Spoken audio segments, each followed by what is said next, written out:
Alright, I'm going to interview you some questions. I really appreciate you doing this for me.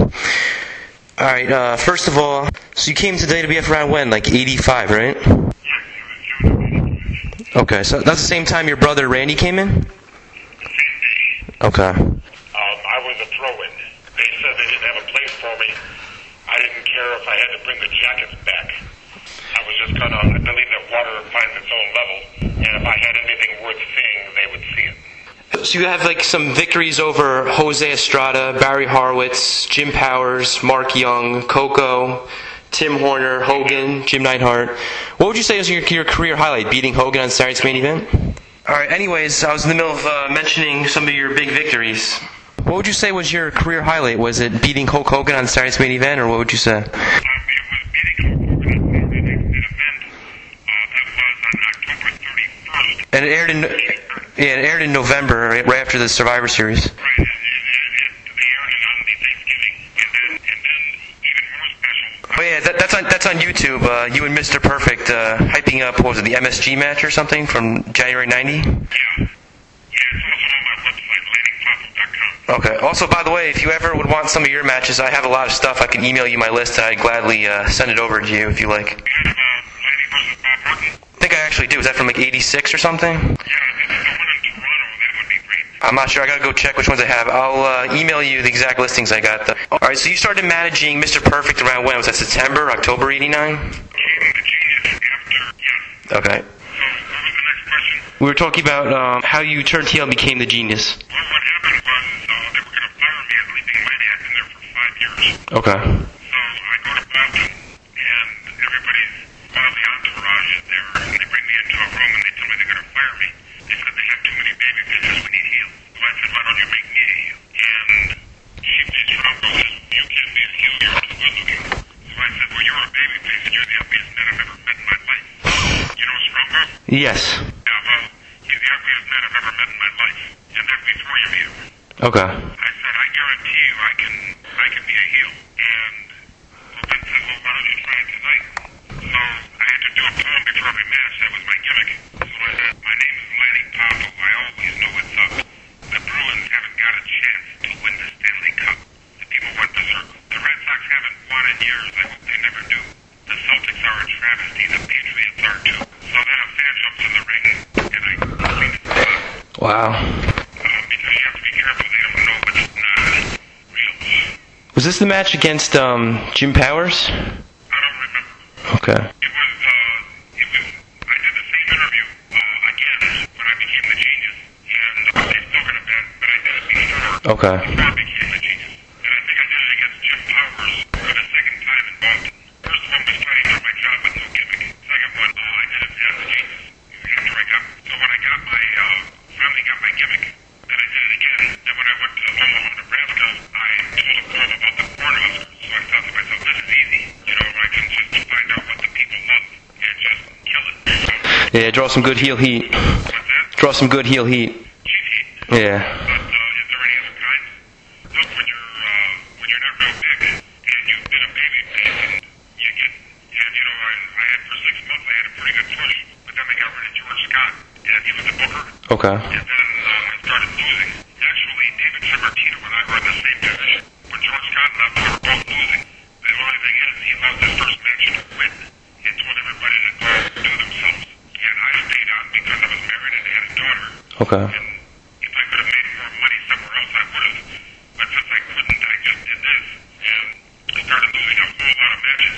But in my website, LannyPoffo.com, I don't lose any matches. The only match I lose is like to me and Perfect against the Ultimate Warrior and Hulk Hogan, because that was very important part of wrestling history, getting ready for WrestleMania 6. Even though I lost, even though I lost the match, naturally I wouldn't want to lose matches on my website, since I had lost matches for many, many years in the WWF. See what I mean? Because this is my legacy. Now I can't help it if YouTube has, but in my website, no, I don't. I get to choose the matches that that I want. Okay. Those are my best matches and the matches that I either won. Of course, since I was also instrumental of getting Andre ready for WrestleMania 3, where he headbutted me, I bled, and he threw me over the top rope. That was also on NBC. That's also on my website. I remember another match I think you were instrumental in. What about, do you remember, it was on Superstars, it was a 6-man tag. It was you and the Can-Am Connection against the Dream Team and Adonis, and that started the haircut angle and everything. Remember that? Maybe you do, but I don't. Okay. The Can-Am Connection, Tom Zink, Rick Martel, and myself? Yes, you guys actually won that match. It was a 6-man tag shortly before WrestleMania 3. I don't remember a bit of it, but I don't deny that you're not. You see, I always find that the fans know more than I do, because what I was doing is just counting the money. Okay. You know, and of course I did my best before every match, you know what I mean, and I had to do it wrong, but it doesn't really ring a bell. It must have been, did you say it was in Superstars of Wrestling? Yes. Yeah, it's starting to come back to me, but only because you mentioned it. Okay. And I know what happened. That was when Vince McMahon cussed me out because my promo was too long. Yeah, it must have been a long promo. Oh, he got mad at me, and he yelled at me for having too long a promo. So, yeah, that's why I blocked that out of my memory. Okay, gotcha. If you look at it, if you still have it or anything, it must have been a long-ass promo. Yeah, I only saw it once. I have to go back and look at it over again. I have a lot of footage. Yeah, I think the promo was longer than the match. That's what pissed him off. Okay. But I can be long and boring. Next question. You wrestled as a Genius for a little bit then, and then what was around September or October '89? You started Managing Perfect, or when was that? I became the Genius right after WrestleMania 5. Yeah. And what happened is we filmed 3 vignettes. 6 vignettes all at once. And so they were just making me the Genius, and I was wrestling. But what happened was I started going a little bit effeminate. You know, first I started being cowardly, and, you know, because everybody was a tough guy, so I was a coward, and I would help for my opponent and hit him from behind. So what I would do is, then I started feeling the people out and through a little bit of homosexual behavior, like a little bit of narcissism and a little bit of swish. Okay. And Hulk Hogan was watching, and he brought me into the dressing room, and he said, "That was great." He says, "You need to do more of that. That's what's going to make you money." And so then he says, "I want to watch your next match, and I want to see more of that, because you could." He says, "That's the only chance you got to make it to the top." Okay. You know, because like I say, I'm a former jabroni, and, you know, I've been beat to death. You know, every heel that came in, I was the job guy. I'm talking Kamala, Jake the Snake Roberts, Ted DiBiase, Rick Rude, Adrian Adonis. Every heel's first match was with me, and they did it in 20 towns. You know, and then they moved their way out. And it was a good, lucrative job for me. I'm not knocking it, you know. I saved my money, I still have it, and that was my position, to get guys over. And I didn't mind doing it for great talent like Kamala or Jake Roberts was fantastic, Terry Funk.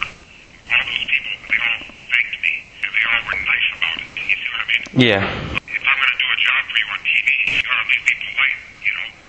But on the other hand, Bam Bam Bigelow never thanked me.